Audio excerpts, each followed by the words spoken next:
Hello बच्चों, NMR के next lecture में आप लोगों का फिर से स्वागत है।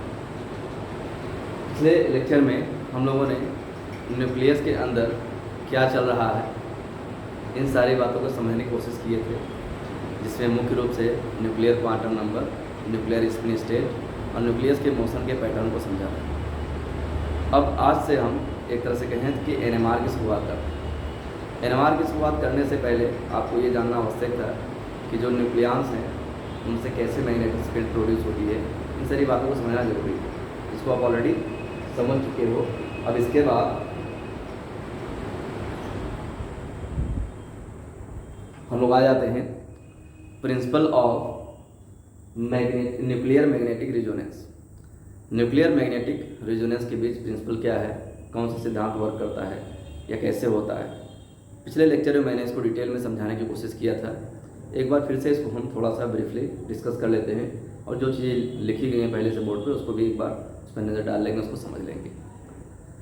न्यूक्लियर मैग्नेटिक रेजोनेंस का प्रिंसिपल क्या है कि हमारे न्यूक्लियस के अंदर ढेर सारे न्यूक्लियस हैं और प्रत्येक न्यूक्लियस का एक मैग्नेटिक मोमेंट है। ठीक है, जब हम बाहर से एक्सटर्नल मैग्नेटिक फील्ड बनाते हैं तो ये जो न्यूक्लियस की मैग्नेटिक फील्ड है इसके अलग अलग एनर्जी लेवल हो जाते हैं। ठीक है, और इस अलग अलग एनर्जी लेवल के लिए अगर हमने एक एनर्जी लेवल से दूसरे एनर्जी लेवल में जाना हो तो हम इलेक्ट्रोमैग्नेटिक रेडिएशन का उपयोग करते हैं।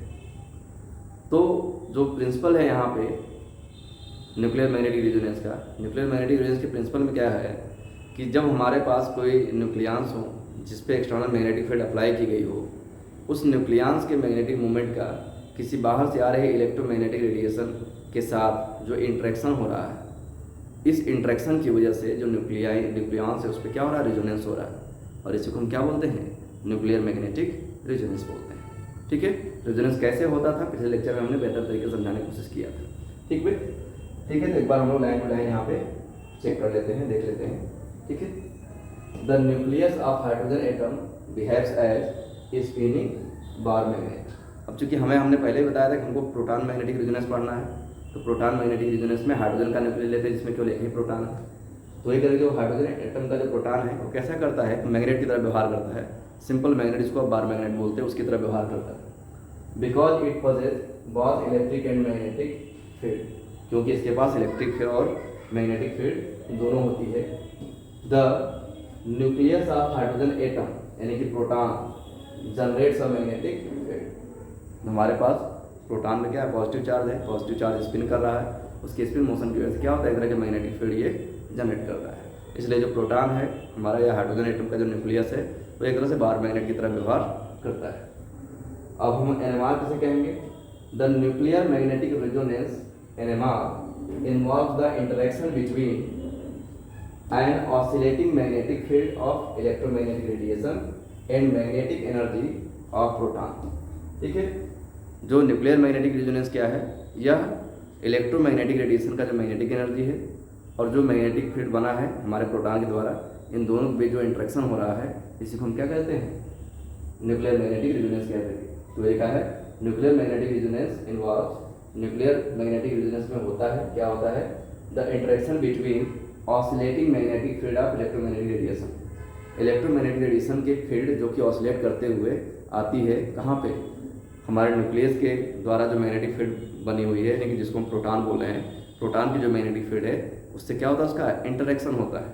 ठीक है, oscillating magnetic field of electromagnetic radiation and magnetic energy of proton. NMR क्या है, जब न्यूक्लियर मैग्नेटिक जो न्यूक्लियस के द्वारा बनाई गई मैग्नेटिक फील्ड है और बाहर से हमारा इलेक्ट्रोमैग्नेटिक रेडिएशन के मैग्नेटिक फील्ड की एनर्जी दोनों एक दूसरे से क्या करती हैं, इंटरेक्ट करती हैं।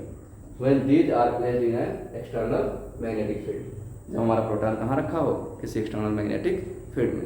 ठीक है, एक्सटर्नल मैग्नेटिक फील्ड में कोई प्रोटॉन रखा है, बाहर से हमने इलेक्ट्रोमैग्नेटिक रेडिएशन डाला, इलेक्ट्रोमैग्नेटिक रेडिएशन के साथ ऑसिलेटिंग मैग्नेटिक फील्ड था, ऑसिलेटिंग मैग्नेटिक फील्ड न्यूक्लियस के द्वारा मैग्नेटिक फील्ड से जाकर इंटरेक्ट किया, इसी इंटरेक्शन को हम क्या बोल देते हैं, एनएमआर बोल देते हैं। एनएमआर देखना है तो बाहर से आपको एक्सटर्नल मैग्नेटिक फील्ड अप्लाई करना ही पड़ेगा, क्योंकि आप मैग्नेटिक फील्ड अप्लाई नहीं करोगे तो जितने भी न्यूक्लियर स्पिन स्टेट हैं सबकी एनर्जी बराबर होगी, तो वहाँ पे आपको रेजोनेंस देखने को नहीं मिलेगा। तो आपको याद रखना है कि जब भी रेजोनेंस की बात करोगे हमेशा हमारा प्रोटॉन एक्सटर्नल मैग्नेटिक फील्ड में रहेगा, तभी रेजोनेंस होगा, अदरवाइज नहीं होगा। ठीक है, अ हाइड्रोजन मॉलिक्यूल में have either clockwise plus half या anti clockwise minus half spin. जो हाइड्रोजन एटम का न्यूक्लियस है, क्योंकि एक ही न्यूक्लियस है तो उसका स्पिन या तो प्लस हाफ होगा या माइनस हाफ होगा। And the nuclear magnetic moment in two cases pointed in opposite direction. और इस तरह से जो न्यूक्लियर जो मैग्नेटिक फील्ड जो बनेगी, अगर एक में ऊपर की तरफ बन रही है तो दूसरे मोशन में क्या होगा उसके ठीक अपोजिट डायरेक्शन में बनेगा। यानी हमारे प्रोटॉन के लिए दो पॉसिबल स्पिन ओरिएंटेशन है, एक को हम प्लस हाफ से, दूसरे को हम माइनस हाफ से डिनोट करते हैं। माइनस हाफ में जिस भी डायरेक्शन में मैग्नेटिक फील्ड बनेगी, प्लस हाफ के केस में ठीक उसका अपोजिट बनेगा। ठीक है। Hydrogen nuclei can adopt only one अथवा other of the orientation with respect to applied magnetic field. जब आपने फील्ड अप्लाई की है तो हाइड्रोजन की न्यूक्लियाई जिन दो पॉसिबल ओरिएंटेशन में स्पिन कर सकता है, उन दोनों में से किसी एक ही ओरिएंटेशन को चुनेगा और उसमें रहेगा जब हम फील्ड क्या करेंगे, अप्लाई करेंगे। ठीक है। और जब बाहर से एनर्जी उसको मिल जाएगी तो हो सकता है कि अपना स्पिन ओरिएंटेशन क्या करे, वो बदल दे। और इस तरह से लगातार स्पिन ओरिएंटेशन का चेंज करना है, क्या कहलाएगा, रेजोनेंस कहलाएगा। ठीक है। जिसे यहाँ पर समझते ज़्यादा बेहतर आपको समझ में आ जाएगा।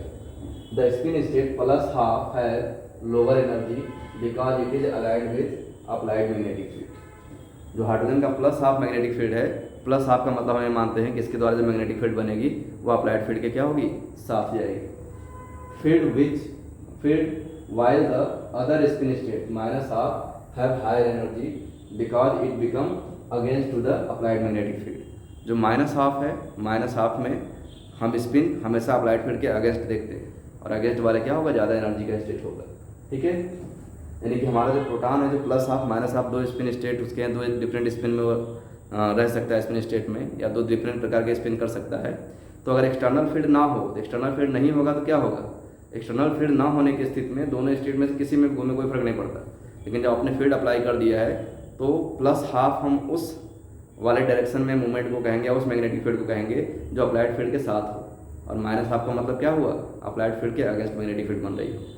जैसे मान लो कि अपने पास यहाँ पे कोई प्रोटॉन है, क्या है, यहाँ पे कोई प्रोटॉन है, और इस पर्टिकुलर एक्सिस पे यहाँ पे क्या कर रहा है, इस पर्टिकुलर एक्सिस पे यहाँ पे इस तरह से स्पिन कर रहा है, इस तरह से क्या कर रहा है, यहाँ पे स्पिन कर रहा है। जब इस तरह से स्पिन हो रहा है तो जो फील्ड बन रही है इसका डायरेक्शन क्या है, ऊपर की तरफ डायरेक्शन का मैग्नेटिक फील्ड बन रहा है। और हमने यहाँ से एक बाहरी मैग्नेटिक फील्ड भी अप्लाई कर ली है, जिसको हम बड़े से तीर से दिखाए हैं। यही हमारा क्या है, B0 है, जिसको हम अप्लाइड मैग्नेटिक फील्ड कहते हैं। तो इसका मतलब जब इस डायरेक्शन में घूमेगा, जैसे कि हमने अभी दिखाया यहाँ पे, ये जो मूवमेंट का डायरेक्शन हमने जो देखा है यहाँ पे, ये वाला, कि जब ये इधर से ऐसे इस तरह से घूमेगा, इस तरह से घूमेगा, तो इसको हम इस वाले स्पिन में क्या करेगा, ये फील्ड ऊपर तक बना रहा है, तो हम कहते हैं कि समझ करो कि क्या है, ये जो स्पिन है, इस स्पिन को हम कह रहे हैं कि प्लस हाफ है। क्या है, प्लस हाफ है, क्योंकि इस स्पिन द्वारा बनाई गई मैग्नेटिक फील्ड क्या है, अप्लाइड फील्ड के साथ जा रही है।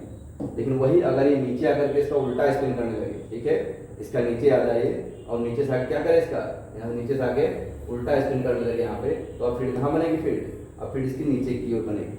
और जो नीचे की ओर जो फील्ड बनेगी यहाँ पे, तो नीचे की तरफ फील्ड बनते समय क्या होगा, अब ये जो मैग्नेटिक फील्ड बन रही है यहाँ पे, इस फील्ड का डायरेक्शन इस अप्लाइड फील्ड की क्या है, अगेंस्ट है ना। या आप ऐसे समझ सकते हो कि अगर हम इसके मल्टीपल्स कर लें तो ज़्यादा बेहतर आपको समझ में आ सकता है। यहाँ पे यहाँ से हम इसको जो है दूर कर लेते हैं, यहाँ से हम इसको ले लेते हैं यहाँ पे इधर,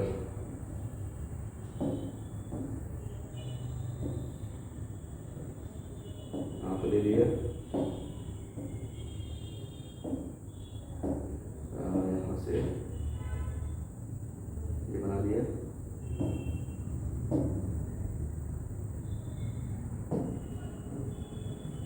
यहाँ पे जो फील्ड बनी है इसको हम अप्लाइड फील्ड मान रहे हैं, क्या हो इसकी, ये अप्लाइड फील्ड से अगेंस्ट है। यहाँ पे आप देख सकते हैं, इसको हम क्या मान लें कि ये हमारा है, ये B0 है, क्या ये B0 है। तो यहाँ पे जो B0 है ये क्या है, इसके दोनों के अपोजिट अगेंस्ट है। यहाँ पे ये फील्ड ऊपर की तरफ, ये फील्ड नीचे की तरफ, दोनों क्या है, इसके अपोजिट है। तो इस समय जो स्पिन है इसको क्या बोलते हैं, ये माइनस आई स्पिन है, इसकी एनर्जी हायर होगी, इसकी एनर्जी क्या होगी, लोअर होगी। तो जब तक एनर्जी नहीं मिलेगी इस स्पिन ओरिएंटेशन में हमारा प्रोटॉन घूमेगा, जैसे एनर्जी मिलेगी इस स्पिन ओरिएंटेशन में आ जाएगा, और जैसे एनर्जी साथ छोड़ेगी फिर ऐसे हो जाएगा। तो इन दोनों स्टेट का एक दूसरे में कन्वर्ट होना बार बार स्पिन का, उसी को हम रेजोनेंस बोल देते हैं। ठीक है, चलो आगे बढ़ते हैं। अब इसके बाद एब्जॉर्प्शन ऑफ एनर्जी कैसे होता है। एब्जॉर्प्शन ऑफ एनर्जी क्या है कि हमने अभी देखा कि हमारे पास प्रोटॉन के लिए दो पॉसिबल ओरिएंटेशन थी, एक को हमने प्लस हाफ स्पिन कहा था और एक के लिए माइनस हाफ। प्लस हाफ मतलब जो प्रोटॉन की मैग्नेटिक फील्ड है वो अप्लाइड फील्ड के साथ रहेगी, और माइनस हाफ का मतलब कि जो प्रोटॉन की मैग्नेटिक फील्ड है वो अप्लाइड फील्ड के अगेंस्ट रहेगी। तो अब हम बात करें कि प्लस हाफ से माइनस हाफ में जाने के लिए एनर्जी कितनी चाहिए। ठीक है, इस बात का सिलेक्शन करने के लिए हमें पता होना चाहिए कि आपने फील्ड कितनी अप्लाई कर रखी है। जितना ज़्यादा मैग्नेटिक फील्ड आप अप्लाई करोगे ना, उतना ज़्यादा आपको एनर्जी का क्वांटा देना पड़ेगा, तब जाकर रेजोनेंस होगा, अदरवाइज नहीं होगा। ठीक है, तो अब यहाँ पर वही बातें ना समझ लेते हैं कि एनर्जी एब्जॉर्प्शन का प्रोसेस क्या है, ये एब्जॉर्प्शन ऑफ एनर्जी कैसे होता है। तो लिखा NMR phenomena occurs when nuclei aligned with applied magnetic field induced to absorb energy। NMR तब होता है कि प्रोटॉन जब अप्लाइड फील्ड के साथ वाली मैग्नेटिक फील्ड बनाकर उसके साथ अपने मैग्नेटिक मूवमेंट को, उसका मैग्नेटिक मूवमेंट का क्या कर रहा था, सपोर्ट कर रहा था अप्लाइड फील्ड का, यानी कि अप्लाइड फील्ड के साथ अलाइन हो गया था हमारा प्रोटॉन, जिसको आप प्लस हाफ स्पिन से डिनोट कर रहे थे। उस कंडीशन में हमारा कोई प्रोटॉन पड़ा हुआ है, हमने उसको एनर्जी दिया, एनर्जी लेकर के वो माइनस हाफ स्पिन में चला गया, यानी अप्लाइड फील्ड के अगेंस्ट चला गया, और अगेंस्ट जाने के बाद फिर से एनर्जी छोड़ा, फिर से अलाइंड हो गया। तो ये घटना बार बार चलती रहती है, इसी को हम क्या बोलते हैं, रेजोनेंस बोलते हैं। इसमें एनर्जी का एब्जॉर्प्शन कैसे होता है, इस बात को समझते हैं। वो लिखा है कि NMR फिनोमेना आपस NMR के तब होता है when nuclei aligned with applied magnetic field. जब न्यूक्लियाई जो कि क्या थी, जो अप्लाइड मैग्नेटिक फील्ड के साथ क्या थी, अलाइंड थी, इंड्यूस्ड टू एब्जॉर्ब एनर्जी, वो क्या करती है, एनर्जी एब्जॉर्ब करती है, and change their spin orientation, और अपना स्पिन ओरिएंटेशन क्या करती हो, बदल रही हो with respect to applied magnetic field. मतलब पहले प्रोटॉन अप्लाइड फील्ड के साथ अलाइंड था, हमने एनर्जी दिया, उसके क्या हो गया, अगेंस्ट स्पिन कर लिया। ठीक है, the energy absorption is quantize process. जो एनर्जी का एब्जॉर्प्शन हो क्या होगा, क्वांटा के रूप में होगा। The energy absorb must be equal to the energy difference between two state, यानी जो एनर्जी का जो एब्जॉर्प्शन होगा वो प्लस हाफ और माइनस हाफ में से प्लस हाफ की एनर्जी हटा लेंगे, तो दोनों का डिफरेंस यदि एसमी को बराबर है तभी एनर्जी का एब्जॉर्प्शन होगा, नहीं तो नहीं होगा। तो हमेशा जो एनर्जी का एब्जॉर्प्शन यहाँ पे क्या है, क्वांटाइज्ड ही। ठीक है, generally this energy difference is the function of strength of applied magnetic field B naught, यानी एसन्यू कितना होना चाहिए ये इस बात पे डिपेंड करता है कि बी नॉट की वैल्यू कितनी है। जैसे आप यहाँ पे देख लो कि आपने यहाँ क्या किया, बी नॉट यहाँ पर लगाया है, नीचे की फील्ड आपने अप्लाई कर रखी है।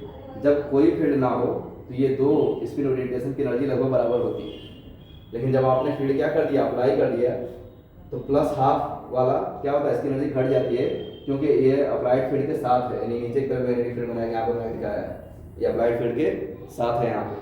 और जब यहाँ पे इसको एनर्जी दे दोगे तो ये माइनस हाफ स्पिन में चला जाएगा, जो कि क्या है, ये अपोजिट स्पिन है, ये अलाइंड है, और ये क्या है, अप्लाइड फील्ड के अपोजिट है। तो जब यहाँ पे हमारे प्लस हाफ में हमारा कोई प्रोटॉन था, अगर आप उसको इसके गैप के बराबर की एनर्जी दे दोगे, इतनी एनर्जी एब्जॉर्ब कर लेगा, तो प्लस हाफ वाला स्पिन इसमें चला जाएगा, माइनस हाफ वाले में चला जाएगा, और हम कहेंगे कि हमारा यहाँ क्वांटम क्या हो गया, एब्जॉर्प्शन हो गया। ठीक है, तो एब्जॉर्प्शन के लिए जरूरी है कि प्लस हाफ और माइनस हाफ स्टेट के बीच में जो एनर्जी का डिफरेंस है, ठीक उतने ही एनर्जी का कोई क्वांटा दोगे तो उसका एब्जॉर्प्शन होगा, अदरवाइज नहीं होगा। इसी को हम कहते हैं एब्जॉर्प्शन ऑफ एनर्जी। ठीक है, फिर आगे बात कर लेते हैं यहाँ पे, the spin state energy separation is the function of strength of applied magnetic field, यानी जो एनर्जी का जो सेपरेशन है कि मतलब दो स्टेट के बीच कितनी एनर्जी लगेगी, ये इस बात पे डिपेंड करता है कि फील्ड आपने कितनी अप्लाई कर रखी है। जितना ज़्यादा फील्ड अप्लाई करोगे अगेंस्ट प्रोटॉन को उस अप्लाइड फील्ड के अगेंस्ट जाने के लिए उतनी ही ज़्यादा एनर्जी चाहिए। तो वही लिखा है कि spin state energy separation is a function of strength of applied magnetic field B naught, किसका फंक्शन है, बी नॉट का फंक्शन है। सो इसलिए as the strength of applied magnetic field B naught increases, इसलिए जैसे जैसे क्या होगा, बी नॉट की वैल्यू इंक्रीज करेगी, then spin state energy of separation also increases. जैसे आप देख रहे हो कि यहाँ से आप बी नॉट बढ़ा रहे हो, तो यहाँ पे एक आपका हो जाएगा, मान लो अपने फील्ड अप्लाई कर रखा है नीचे की तरफ, यहाँ पर बढ़ा दे रहे हैं। सपोज करो कि आपकी जो फील्ड अप्लाई है वो यहाँ पे बी नॉट इधर की तरफ, क्या हो ये बी नॉट है, तो यहाँ पे बी नॉट जब है ये, तो ये प्लस हाफ वाला स्टेट है, और ये क्या है, माइनस हाफ वाला स्टेट है। ये प्लस हाफ के बीच का जैसे जैसे आप बी नॉट इंक्रीज करते जाओगे, इन दोनों के बीच का गैप भी क्या होगा, बढ़ता चला जाएगा। ठीक है, इसको हम यहाँ पे और बेहतर तरीके से समझ सकते हैं इस वाले एग्जाम्पल में। यहाँ पे ध्यान से देखो तो यहाँ पे हमारा प्रोटॉन था, यहाँ पे इस वाले स्टेट में स्पिन कर रहा था, जो कि अप्लाई फील्ड के क्या था, साथ था। इसको हमने कहा कि प्लस हाफ स्पिन है इसको हमने क्या कह दिया कि स्पिन हमारे क्या प्लस हाफ। फिर हमने इसको एच न्यू दिया, क्या दिया, एच न्यू दिया। तो एच न्यू देने के बाद ये अप्लाइड के अगेंस्ट इन ऊपर वाले में गया होगा, तो हमारा ये कहाँ चला गया, ये इस स्पिन स्टेट में आ गया। इस स्पिन स्टेट में आने का मतलब क्या है कि अप्लाइड फील्ड के अगेंस्ट आ गया। अप्लाइड फील्ड ऊपर की तरफ है और इसकी फील्ड कहाँ बन रही, नीचे की तरफ बन रही है। थोड़ी देर के बाद क्या होगा कि फिर से ये नीचे आ जाएगा। फिर से जब नीचे आएगा तो जो क्वांटा यहाँ एब्जॉर्ब करा था वही क्वांटा यहाँ क्या कर देगा, रिलीज कर देगा।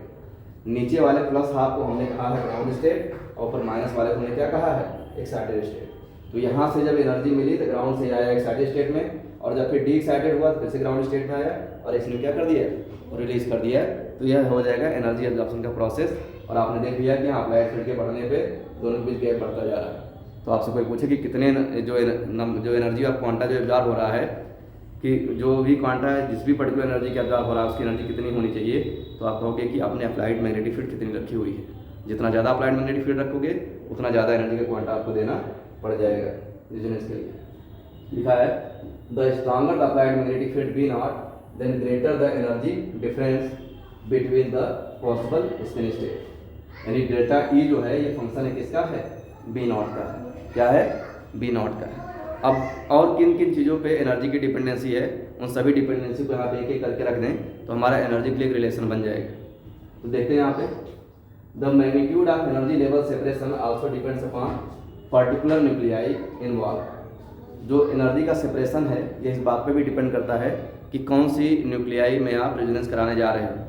क्यों ऐसा होता है, it means each nucleus has different ratio of magnetic moment और एंगुलर मोमेंटम। एंगुलर मोमेंटम और मैग्नेटिक मोमेंट के रेशियो को हम बोलते हैं गायरोमैग्नेटिक रेशियो। और गायरोमैग्नेटिक रेशियो प्रत्येक न्यूक्लियस का क्या होता है, अलग अलग होता है।